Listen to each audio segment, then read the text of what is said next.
بتاعنا يا ولاد، لو انا دلوقتي رحت مع ماما او مع بابا السوق، ماما اشترت تفاح مثلا، راح عمو البياع خد كيس التفاح وحطه على الميزان، فالميزان طلع لي رقم.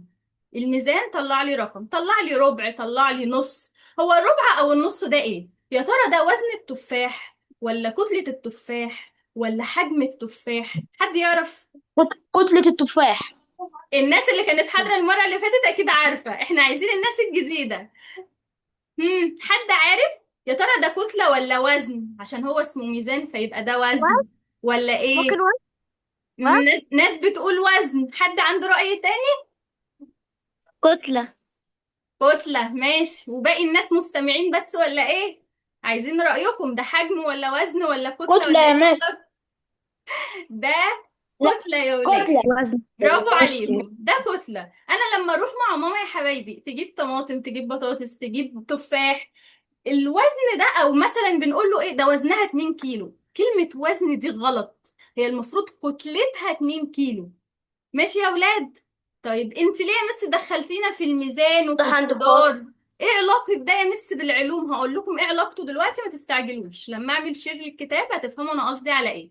طيب حاجة كمان، انا دلوقتي يا مس خلاص جبنا التفاح وروحنا البيت، فانا خدت تفاح، الميس خدت تفاحة او احنا خدنا تفاحة وحطيناها على المكتب قدامنا او حطيناها على الترابيزة. التفاحة دي يا ولاد واخدة مكان من الترابيزة ولا لا؟ ها؟ واخدة واخدة مكان مكان من ولا لا؟ الترابيزة. واخدة مكان. واخدة انا واخدة. المفقود. برافو، انا عايزاكم كلكم تتفاعلوا. واخده مكان مكان. من الترابيزه، برافو. عارفين يعني ايه واخده مكان؟ طب ما هو الكرسي اللي انا قاعده عليه ده يا ولاد واخد مكان من الاوضه. الترابيزه اللي انتوا حاطين الجهاز قدامكم ده وقاعدين بتسمعوا حصه العلوم واخده مكان من الاوضه. يعني ايه واخده مكان؟ بنلاقيها دايما مكتوبه تشغل حيز من الفراغ. يعني ايه يا مس تشغل حيز دي؟ يعني حجم. اي حاجه واخده مكان اسمها حجم، ليها حجم. يبقى التفاحة كده وزنها عند الراجل، اذا دي ليها كتلة، صح ولا لا يا ولاد؟ ها؟ صح يا ميس. يبقى ليها كتلة، برافو. طب وخدناها حطيناها على المكتب او على الترابيزة، خدت مكان، يبقى ليها حجم ولا لا يا ندى؟ ها؟ ايوه. ليها حجم. ليها يبقى مكان. اذا، برافو، يبقى اذا يا رقية اللي عايزين نفهمه من ليها الموضوع حيز. ده ان اي مادة او ان اي حاجة ليها كتلة وليها حجم، دي اسمها ايه بقى يا ولاد؟ دي اسمها المادة. اول تعريف عندنا في المنهج بتاعنا في اولى اعدادي اسمه المادة، واحنا ما ينفعش نحفظ وخلاص. يبقى ايه هي المادة؟ بصوا بقى، كل ما يشغله من الحيز. كل ما له كتلة. انتوا شايفين لا الكتاب قدامكم ومادة. صح يا ولاد؟ الكتاب واضح قدامكم؟ كتلة ويشغل حيز. يا ميس ماشي يا انا محمد. الصورة مش واضحة عندي خالص. ليه؟ دوسي على الصورة، الكتاب هيظهر عندك كبير. الصورة واضحة ولا لا يا ولاد قدامكم؟ واضحة. طيب يا ريت واضحة. اللي عنده واضحة يا مشكلة ميس. يضغط كده، هتلاقي الشاشة بتكبر معاك كده، المشكلة من عندكم. ماشي يا انا مش ولاد؟ واضح مفتوح خالص. طيب. طيب حاولي تضغطي على تضغطي على الكتاب تاني هتلاقيه كبر، او اخرجي وادخلي تاني في نفس اللحظة هتلاقيه دخل معاكي. جربوا يا ولاد، او جربوا تدخلوا من جهاز تاني اللي عنده مشكلة كده، في مشكلة عند حد منكم، او بصوا في الكتاب اي حاجة. طيب يبقى اذا يا مس انت ليه شرحت لنا الكتلة، يعني الرقم اللي طالع لنا على الميزان، وليه شرحت لنا الحجم يعني اي حاجة واخدة مكان من حوالينا؟ هقول لكم عشان اعرفكم اول تعريف عندكم في اولى اعدادي، وهي المادة. تمام يا ولاد؟ يبقى ايه هي المادة يا اروى انت وآسر؟ المادة كل ما له كل ما حجم. كتلة. كتلة طيب وحجم تيجي رحمة، يشغل الحيز. تيجي رحمة أو سهيلة تسألني سؤال، يعني إيه يا مس يشغل حيز دي؟ ما هي يشغل حيز يعني حجم، يعني واخدة مكان، مكان. بمعنى يشغل حيز. ماشي يا أولاد؟ في حد فيكم مكان. مش فاهم تعريف المادة؟ نعم. فاهمينه يا مس. حد قال يا مس؟ في حد قال يا مس؟ كل ما له كتلة وحجم يشغل طيب الحيز. أنا تقريبا سمعت حد قال يا مس، بس يعني ماشي. يلا نكمل. طب قبل ما نكمل عايزة أسألكم سؤال. يا رقية، سمعاني يا رقية؟ ايوه ايوه نعم. قولي لي يا رقية، هو انتي الهوا، انتي بتشوفي الهوا من حواليكي ولا لأ؟ لا، بس بحس لا، بيه. برافو عليكي، بتحسي بيه بس مش شايفاه. طب انا يا رقية لو قلت لك ان الهوا ده، ركزوا يا ولاد كلكم ركزوا مش رقية بس. لو قلت لك يا رقية ان الهوا ده ليه كتلة وليه حجم، دي معلومة، يبقى الهوا ده مادة ولا مش مادة يا رقية؟ مادة. برافو عليكي. يبقى يا ولاد المادة مش شرط ابقى انا شايفاها. المادة ممكن تبقى صلبة زي الكرسي زي الترابيزة، ممكن تبقى سائلة زي المية، ممكن كمان يا كنز انت وملك ممكن تبقى غازية زي الهوا حوالينا، ايوه. انا مش شايف الهوا، بس الهوا ليه كتلة وليه حجم، اذا ده مادة. يبقى لو جاب لي في الامتحان اي سؤال بيقول لي مثلا يا هداية، بيقول لي ليه الشيء ده يعتبر مادة، اي حاجة بقى حواليني بيقول لي ليه ده يعتبر مادة، اجابتي ثابتة يا ولاد، لان له كتلة وحجم. تمام لا يا حبايبي؟ ويشغل حيزة. ويشغل حيزا، ماشي. لأنه لا كنت لو حجم ويشغل حيز. ماشي يا محمد. طيب سؤال بقى كمان يا ولاد، لو انا جيت سألت محمد او سألت آدم وقلت له انت ساكن فين، هيقول لي يا مس انا ساكن في عمارة مثلا. طيب يا رقية او مصطفى لو قلت لكم هي العمارة دي بتتكون من ايه، فرقية ومصطفى من كده طوب هيفكروا. وأسمنت برافو. لا، ما انا عارفه ان من طوب وطين. واسمنت، بس ثانيه خليكم معايا خطوه خطوه ركزوا. لو جيت قلت الرقية ومصطفى العمارة بتتكون من ايه، هيفكروا شوية هيقولوا لي اه دي مثلا يا مس بتتكون من 10 ادوار طوب مثلا. طوب. ماشي، لسه ما وصلناش لمرحلة الطوب، احنا في مرحلة الادوار دلوقتي. طيب اه رحت اه. جيت سألت ندى او كاندي وقلت لهم هو الدور الواحد بيتكون من ايه، فهيفكروا شوية كده، انا عايزة كل واحد يفكر بس في دماغه. من غرف قولي السؤال تاني يا مس، قولي السؤال تاني. ثواني، احنا قلنا العمارة بتتكون من ادوار، ايوه صح؟ وكل صح. دور بيتكون من ايه بقى، كل دور من شقق، بتكون من مصاعد بيتكون ومن من شقق، صح؟ كل دور اه بيتكون من شقق، صح ولا لا؟ اه طيب ولمصاعد وايه؟ وللسلالم. لمصاعد وللسلالم. ماشي، تمام، كل دور بيتكون من شقق وسلالم وهكذا، ماشي احنا فاهمين الكلام ده. بس لو انا جيت قلت لكم طب لو احنا بقى يا اولاد دخلنا جوه شقة من الشقق دي، احنا رخمين ومن شوية غرف. معلش. جواها برافو غرف. عليكم، ثواني ثواني، انا عارفة انك في ناس حاضرة المرة اللي فاتت فبتجاوب، ثواني يا محمد. هتيجي ملك او هداية هتقولي يا مس الشقة فيها مثلا 3 اوض، فيها 4 اوض، هقول لها برافو. اروح سائله كارما سؤال اصعب، هقول لها يا كارما طب هي الاوضه الواحده بتتكون من ايه، كارما هتقول لي يا مس من حيطان، صح، من 4 حيطان. هقول لها بس برافو عليك، ارخم اكتر بقى، اروح سائله رحمه او اسف، اقول لهم طب هي الحيطه الواحده بتتكون من ايه، الحيطه بتتبني ازاي من يا ولاد؟ طوب.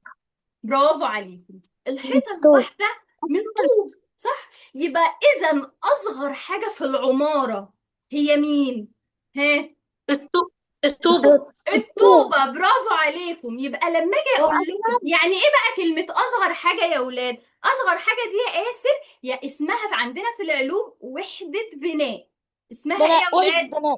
وحدة وحدة بناء. بناء. يبقى لما اجي اسالكم وحدة بناء العمارة ايه، هتقولوا لي يا مس الطوبة، صح؟ هو وحدة بناء المنزل. بصوا هنا بقى بيقول لي ايه، ده الكلام اللي احنا شرحناه يا ولاد، ركزوا معايا. بيقول لي يتكون المنزل من عدة طوابق، يعني من شوية ادوار، وكل طابق يعني كل دور بيتكون من شقق، وكل شقة من مجموعة جدران، مجموعة حيطان، وكل حيطة يا ولاد مالها بقى بتتكون من قوالب الطوب. يبقى اذا الطوبة دي هي وحدة بناء المنزل. يبقى تفهموا حاجة بقى، كلمة وحدة بناء يعني أصغر حاجة في المكونات. تمام؟ خلصنا بقى من العمارة اللي احنا كنا بنبنيها. ليه بقى بنشرح العمارة دي وبنشرح الطوب؟ علشان دي حاجة مهمة قوي عندنا في العلوم، مش العمارة، لا، كلمة وحدة بناء. طيب أنا بقى أجي أسأل لحد فيكم كده سؤال، أقول له طب هي وحدة بناء الذرة ايه؟ هم. الذرة دي اصغر حاجة. طب هي الذرة دي بتكون مين؟ ثواني. عارفين المادة يا ولاد اللي احنا شرحناها فوق ساعة ما قلنا التفاحة، وقلنا ان المادة او ان التفاحة كل ما له كتلة وحجم، صح؟ اه يبقى المادة كل ما له كتلة وحجم. طب أي مادة يا مس بقى، أي مادة وحدة بنائها إيه؟ وحدة بنائها يعني أصغر حاجة في المادة اسمها إيه عندنا في العلوم يا ولاد؟ اسمها الإيه؟ الذرة. يبقى أصغر وحدة الذرة. بناء في المادة، أصغر حاجة ايه طيب. المادة بتتكون منها يا حبايبي، برافو، الذرة. فبصوا هنا بيقول لي إيه؟ وبنفس المفهوم تعتبر الذرة هي وحدة بناء المادة، يعني أصغر حاجة في المادة. ماشي يا أولاد؟ في حاجة ميس، صعبة؟ نعم. هو في صورة للذرة دي؟ يعني أنا مش فاهمة ايه الذرة دي بصراحة يعني. في إيه؟ يعني الذرة دي يعني ايه دي؟ لا، ده تعتبر أنا دي لسه أسماء؟ هشرح إيه هي الذرة. مش أنت فهمتي يا رقية إن وحدة بناء المنزل أو العمارة هي الطوبة؟ صح؟ اه، وأسمنت لا، وحديد أصغر، والكلام ده. إحنا بنتكلم دلوقتي على أصغر حاجة الطوبة، اه طوب فوق بعضه، صح؟ نفس الكلام، اه أي مادة حوالينا، أي مادة يا ولاد، أي قلم، أي ورقة، أي كتاب، كل ده اسمه مادة. أصغر حاجة، أصغر حاجة في المادة يا ولاد اسمها الذرة. اسمها إيه؟ الذرة. الذرة. يبقى أصغر الذرة. حاجة بتكون المادة هي الذرة. يبقى إذا الذرة دي عشان هي أصغر حاجة في المادة، يبقى هي دي وحدة بنائها زي الطوبة والعمارة كده. ماشي يا رقية؟ ماشي. تمام. وهنفهم ماشي يا بالتفصيل مس. دلوقتي، هديكم أمثلة تانية علشان إيه تفهموا أكتر. تعالوا بقى نشوف كده، مين راح زار أبو الهول قبل كده؟ مين راح شاف ولا واحد. الأهرامات قبل كده؟ معظمنا، صح؟ معظمنا رحنا ايوه قبل يا كده. مس. طيب حد سأل نفسه قبل كده هو أبو الهول ده، ثواني يا محمد عشان أنت كنت حاضر معانا المرة اللي فاتت أكيد عارفها. أبو الهول ده بيتكون من إيه يا أولاد؟ الصخر اللي هي الحجر الجيري، م... صخور ومادة ثواني، إحنا كربونات دلوقتي الكالسيوم كأن مفيش قدامنا، وجزيئات. ثواني، احنا دلوقتي كأن مفيش قدامنا كتاب علوم، اعتبروا الكتاب مش موجود، وانتوا دلوقتي واقفين قدام ابو الهول، مفيش كلام مثلا مكتوب قدامكم، واقفين قدام ابو الهول، هتقول ابو الهول ده بيتكون من صخور، صح؟ طوب، اه، صح؟ صح ولا ومادة لا؟ كربونات طيب الكالسيوم. الصخور يا ولاد، ثواني، ثواني عشان ما اقفلش عليكم المايكات. الصخور يا ولاد اللي حوالينا، او الطوب اللي حوالينا واحنا ماشيين في الشوارع، احنا بالنسبه لنا كله طوب، اي طوب بنقابله هو هو. الحقيقه لا، العلوم بتقول لنا ان الصخور او الطوب ده انواع، في انواع كتيره قوي من الصخور. لما تكبروا كده ان شاء الله تدرسوا جيولوجيا هتفهموا كل انواع الصخور ايه. ايه ده يا مس؟ يعني ابو الهول بيتكون من انهي صخر بالظبط؟ بيقول لنا ان ابو الهول يا ولاد بيتكون لي من الصخر اسمه الحجر الجيري. يبقى الصخر بتاع ابو الهول ايه يا آسر؟ الحجر الجيري. في انواع صخور كتيرة، يبقى اسمه يا سهيلة الحجر الجيري. طب يا مس الحجر الجيري ده بيتكون من ايه؟ بيتكون لي من مادة يا ولاد اسمها كربونات الكالسيوم، وهتاخدوا رموزها وهتاخدوا تفاعلاتها، كل ده بعدين في المنهج بس مش دلوقتي، هيقابلنا بعد كده واحنا بنشرح في الدروس الجاية الرموز بتاع المواد. لكن اللي انا عايزاكم تعرفوه دلوقتي ابو الهول بيتكون من حجر جيري. ولو حد سألكم الحجر الجيري ده ايه، الحجر الجيري ده عبارة عن كربونات كالسيوم. تمام يا ندى؟ تمام يا هدايا؟ كلكم فاهمين؟ في حد تمام. فيكم مش فاهم حاجة؟ كل اللي موجود في حد مش فاهم حاجة فاهمين. نعيدها؟ فاهمين. تمام. نكمل ماشي. يبقى المادة بيتكون من كربونات الكالسيوم. طيب انا دلوقتي يا ولاد شايفين الورقة اللي في ايدي دي؟ الكاميرا بتاعتي قدامكم، شايفيني؟ ايوه. طيب انا ايوه يا دلوقتي مس. معايا ورقة، الورقة دي انا هعتبرها مادة. الورقة دي اسمها ايه؟ مادة، لان كل ما له كتلة وحجم يعتبر مادة. رحت انا مسكت الورقة دي قطعتها، دي اسمها ايه؟ قطعة من تبقى جزء. المادة، صح؟ اللي احنا بنقول عليها في العلوم جزء. جزء يعني جزء. حتة من المادة أنا خدتها. يبقى لما أجي أقول لكم هي المادة بتتكون من إيه؟ هتقولوا لي يا مس من من جزء. جزيئات، صح ولا لأ؟ الوقت. يبقى جزء. المادة مش هي بتتكون من إيه يا حبيبة؟ المادة بتتكون من إيه يا أولاد؟ من انجليزي. إيه؟ سيئة بتدرس أنت لسه داخلة دلوقتي، صح؟ المهندس الثانية دي. طب على العموم يا اولاد، اللي ملحقش من البدايه او اللي كان عنده درس، الحصه هتبقى مسجله ان شاء الله، وهبعتها للناس اللي ملحقتش تحضرها كلها. ركزوا معايا بتقولي بيشرح بالعربي بس أنا اشرح انجليزي. يا ريت. المس اللي هي بتاعت الانجليزي قالت لي بنشرح كل حد الساعة 7. المس بتاع العربي المس بتاع العربي بتشرح الساعة 8. يا بنتي طيب. انت بارده ليه؟ انت مش طب يا اولاد نقفل خدتي المايكات، نقفل المايك يا حبيبه. ركزوا معايا يا اولاد. يبقى قلنا الماده اللي هي الورقه، راحت الميس قطعت حته من الورقه، الحته اللي اتقطعت دي اسمها ايه؟ ها، مين مصحصح معايا يقول؟ جزيئات، يعني حته جزء. من الماده دي اسمها جزيء. طيب رحت انا المس بقى قاعده فاضيه، فخدت الحته الصغننه دي، فضلت بتبقى تقطع ذرة تقطع يا رقية، تقطع كتير. ذرة ماشي ذرة. ثواني، لحد ما وصلنا يا ولاد لفتفوته صغننه قوي من الورقه. فتفوته صغننه قوي ما اقدرش اقطعها، خلاص هي فتفوته. عارفين بقى الفتفوته الصغننه دي اللي ذرة الورقه اسمها ايه؟ ذره. ذرة.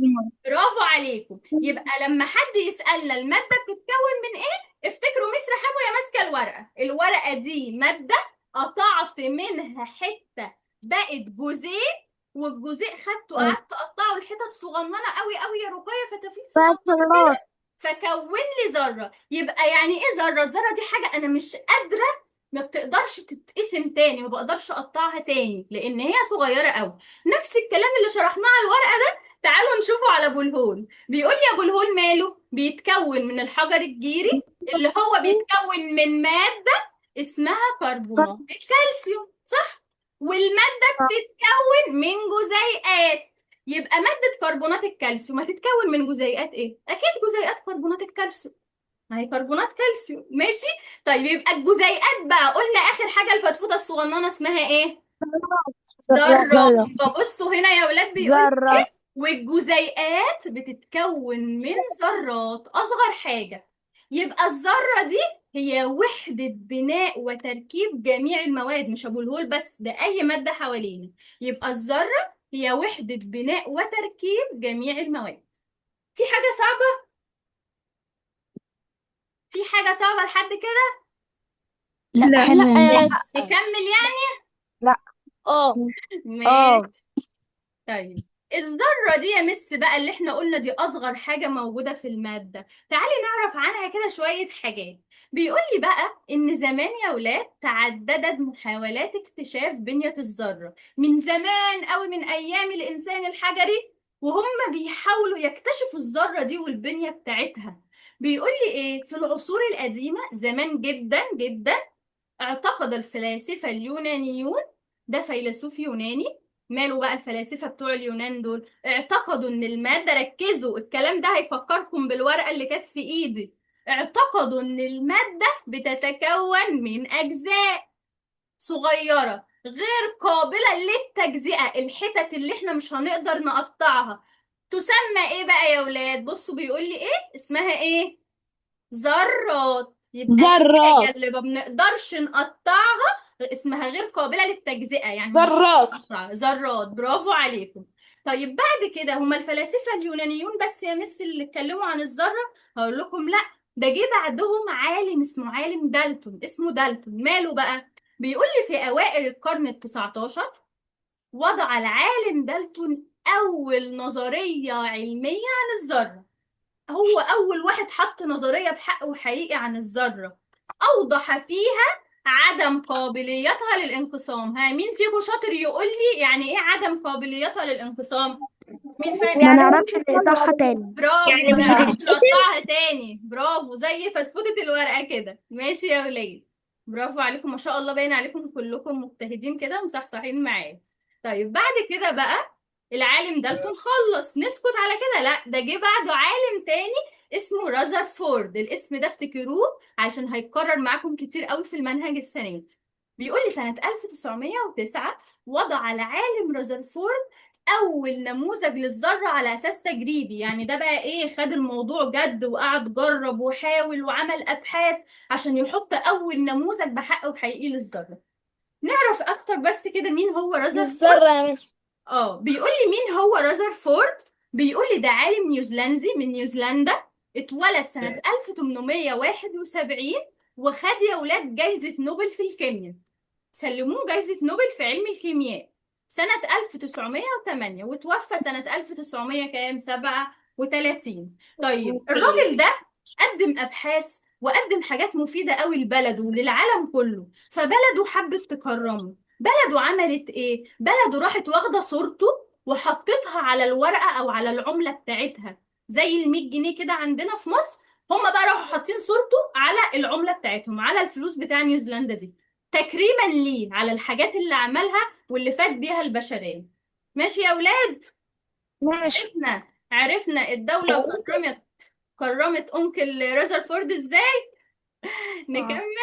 أيوة. ماشي يا مس، تمام. يلا نكمل. طيب بيقول لي يا ولاد ان الذرة دي، على الرغم من ان احنا شرحنا دلوقتي وقلنا دي الذرة دي صغيرة جدا جدا جدا، الا ان هي ايه، ثانية واحدة نجيب الكتاب تاني، اختفى من قدامكم. كده الكتاب ظهر تاني صح؟ ماشي. لا ايوه هي مسألة لسه ثواني بس بنكمل. بين كل واحد والتاني. ماشي يا ولاد؟ طيب بيقول لي بقى ايه؟ بيقول لي ان الذرة دي يا ولاد على الرغم من ان احنا كل اللي احنا بنشرحه ده وبنقول ان هي فتفوتة صغننة وما بتقدرش تتقسم، الى ان هي معقدة التركيب. التركيب بتاعها صعب، هي مش فاضية من جوه، ده فيها حاجات كمان جواها. حد يقول لي ناس ازاي دي صغيرة قوي؟ هقول لكم لا، فيها حاجات اصغر منها موجودة جواها. زي مين؟ هقول لكم على حاجة. لو افترضنا ان الذرة دي كرة كده مدورة، شايفين الكرة اللي انا رسمتها دي؟ دي الذرة. رحت رسمة تاني جواها يا رقية دايرة تاني صغننة في النص بالظبط. عارفين الدايرة الصغننة دي اسمها ايه؟ اسمها ايه يا مصطفى الدايرة نواه. الصغننة دي؟ برافو، نواه. اسمها نواة. يبقى الذرة اسمها يا ايه؟ ولاد، الذرة دي دايرة كبيرة. خليكم فاكرين الرسمة عشان وانتوا بتحلوا ما تنسوش الشرح. واللي في النص يعني في المركز في النص بالظبط أصغر منها دي اسمها نواة. النواة دي موجودة في مركز الذرة يعني في نص الذرة. طيب يا مس، هي النواة دي فاضية من جوه ولا فيها حاجات؟ هقول لكم ده فيها حاجتين مش حاجة واحدة. فيها حاجة اسمها بروتون وحاجة اسمها نيترون. ركزوا ولسه كل ده هنقراه من الكتاب. يبقى الذرة جواها نواة، جوه النواة في كام حاجة؟ ها صحصحوا معايا، ها يا ملك، ها يا رحمة، كله يصحصح. حاجتين. اتنين. حاجتين. برافو، فيها حاجتين يا ولاد، فيها بروتون وفيها نيترون. ماشي، خليكم عارفين الاسمين دول عشان هنقول عليهم معلومة دلوقتي. طب يا مس، في حتة فاضية كده في النص ما بين النواة وما بين الذرة، شايفين الحتة دي يا ولاد؟ في حاجات بتلف اه في الحتة دي، حاجات زي المروحة كده، طول ما بتثبتش، تفضل تلف تلف تلف حوالين النواة. الحاجات اللي بتلف دي يا الكترون. ولاد اسمها الكترونات. اسمها ايه يا انس؟ الكترونات. بطونات. ماشي يا اولاد؟ يبقى كده تمام. الذره جواها نواه، النواة. جوه وال... النواه في حاجتين، بروتون ونيترون، وبيلف حوالين النواه الكترونات. في حاجه صعبه كده يا اولاد لحد دلوقتي؟ لا. انا قدامي دلوقتي لا. 20 طالب او 20 طالب او 21 طالب، في حد فيكم قاعد مش فاهم حاجة ومكسوف؟ لو حد مكسوف لا يقول مش فاهم هزعل. مفهوم، كله مفهوم. انتوا دلوقتي عددكم كبير شوية عشان هي حصة تجريبية، انما بعد كده ان شاء الله خلال الترم عددكم هيبقى قليل جدا، كل مجموعة هتبقى حوالي من 5 طلاب ل8 بالكتير قوي، فما تقلقوش من موضوع العدد ده. يلا نكمل ولا يلا يا زهقتوا؟ مس. يلا نكمل. ولا لا زهقتوا؟ جنب. ماشي يلا نكمل. يبقى تعالوا بقى اللي احنا شرحناه ده بقى يا ولاد، تعالوا نقراه كده بطريقة علمية من الكتاب. تعالوا نقرا بقى بيقول لي ايه. بيقول لي ان النواة، اهي النواة اللي موجودة في مركز الذرة، ها، بيقول لي تشغل حيز صغير جدا جدا في الذرة، موجودة في حتة صغيرة قوي في نص الذرة، وفيها حاجتين، فيها نوعين من الجسيمات، قلنا بروتونات ونيوترونات. تمام؟ وقلنا ان في حاجة كمان اسمها الكترونات، دي جسيمات متناهية الصغر. عارفين يعني ايه متناهية الصغر؟ يعني صغيرة قوي يا اروى، صغيرة خالص، جسيمات متناهية الصغر. طيب الجسيمات دي يا رقية قلنا مالها؟ بتدور حول النواة بسرعات فائقة.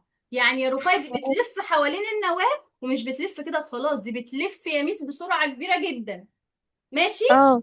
طيب الطريق اللي هي بتلف فيها آدم انت وندى، هي بتمشي في طريق، مش ماشية كده وخلاص، دي بتمشي في طريق معين. الطريق ده يا ولاد اسمه مستويات الطاقة. يبقى الطريق اللي الإلكترونات بتمشي فيه اسمه ايه؟ مستويات الطاقة. مستويات الطاقة. ثلاثة تمام. طاقة. ماشي يا ولاد. طيب ملك بتقولي مفيش صوت، انت لسه مفيش صوت يا ملك ولا ايه؟ لو في حد فيكم كان عنده اي مشكلة في الحصة يبقى يبلغني، كده كده هتبقى مسجلة وهبعتها للناس اللي ملحقتش تسمعها. طيب انتي قلت لنا يا مس أنا مثل البرنامج بيطلع على طول ومش الاسم ايه؟ يعني اسمك ايه ولا؟ ندى طلعت. ندى. طب يعني انتي دلوقتي سامعانا ومركزة معانا ولا في لخبطة عندك؟ سامعاكي بس الصورة مش واضحة خالص. الصورة مش واضحة؟ طب ما تجربي أيوة. تدخلي من جهاز تاني يا ندى، لان كل زمايلك الصورة باينة قدامهم. ابقي جربي تدخلي من جهاز تاني بعد كده، ولو عرفتي تغيري الجهاز دلوقتي غيري، احنا لسه قدامنا شوية.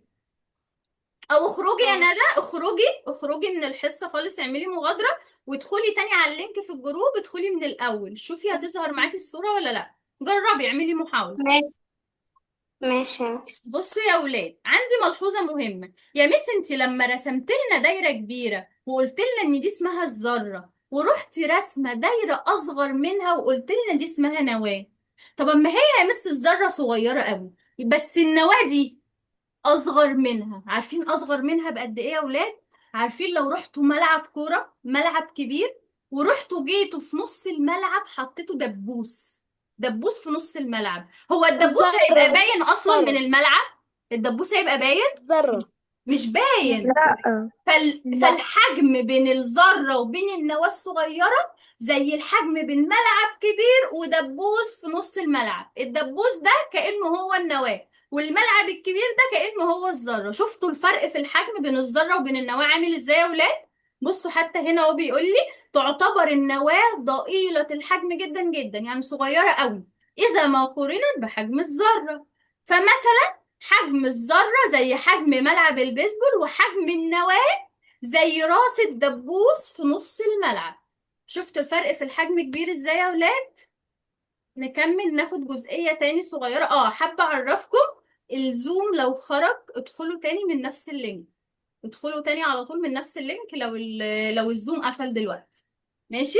طيب يا ميس انت شرحت لنا وقلت لنا جوه النواة في بروتون وفي نيترون وفي الكترونات بتلف حواليها، عايزين نعرف اكتر عنهم. طيب البروتون ده يا ولاد نعرف منين انه بيتكلم عن البروتون؟ لو لقينا رمز بي، لو لقينا رمز بي يا آسف، البي ده يعني بروتون. تمام يا ولاد.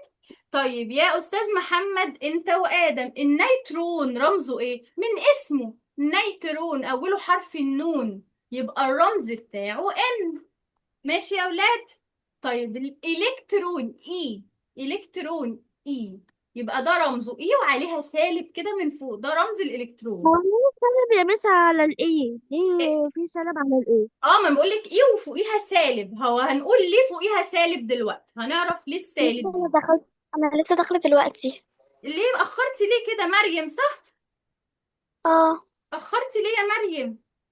معلش انا اسفه. طيب يا مريم احنا خلاص قربنا نخلص، فخليكي كملي معانا، وبعد الحصة هبعت لكم الحصة مسجلة عشان اللي فاتك تسمعيه. ماشي يا مريم؟ تمام. ماشي. ماشي. يبقى قلنا البروتون يا ولاد رمزه بي، النيترون رمزه ان، الالكترون رمزه اي وعليها سالب. طيب احنا عندنا حاجات موجبة وعندنا حاجات سالبة، عايزين نعرف الثلاث حاجات دول يا ولاد مين فيهم موجب ومين فيهم سالب. لو سألني يا ملك عن البروتون هقول له البروتون ده الشحنة بتاعته موجبة. تمام.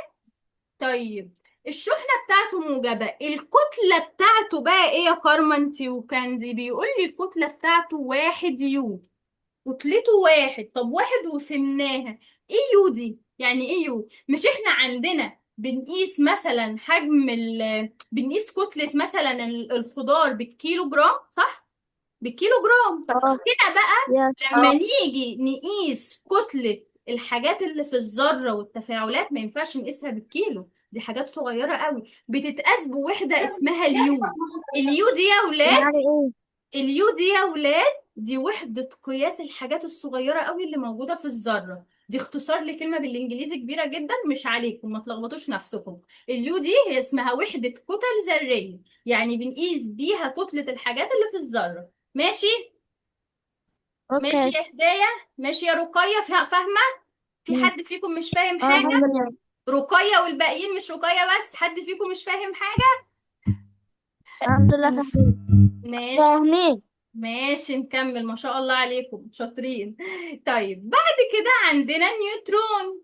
النيوترون قلنا رمزه ان. طب ايه ده يا مس؟ ايه بقى الزيرو ده يا آسر انت ومريم؟ الزيرو ده يعني ايه؟ هل هو موجب ولا سالب؟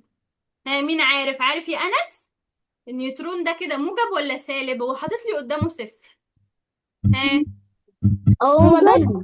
اللي ما عارف بينه يقول. موجب وحاجة. ولا موجب ولا سالب؟ أما صفر برافو. ولا موجب ولا ولا سالب؟ موجب ولا سالب، شطار. صفر عندنا في العلوم اسمها متعادل. يعني ايه متعادل؟ يعني في موجب وفي سالب الاتنين مع بعض. طالما موجب وسالب مع بعض يعني متعادل. تمام يا اولاد؟ يبقى النيوترون ده يا مس متعادل، لا هو موجب ولا هو سالب. الكتلة بتاعته طبعا برضو 1 يو. بعد كده عندنا الالكترون. الالكترون ده رمزه اي، واي سالب. طيب الشحنة بتاعته ده -1. يعني ايه شحنته سالبة؟ يعني ايه قصدي -1؟ يعني شحنته سالبة. طب كتلته يا مس؟ كتلته يا ولاد 1/836 يو. على فكرة الرقم ده ما يغركمش، رقم 1836 ده رقم كبير، لا، ده الرقم ده موجود تحت، يعني ده رقم صغير جدا. الإلكترون ده أصغر كتلة فيهم، أصغر من البروتون وأصغر من النيوترون، صغير قوي. ماشي يا ولاد؟ كده خدنا ماشي. البروتون وخدنا النيوترون وخدنا الإلكترون. في حاجة صعبة في البروتون والنيوترون والإلكترون؟ ها؟ لا. في حاجة صعبة مين؟ محتاجة تتعاد؟ نعم. لا الحمد لله.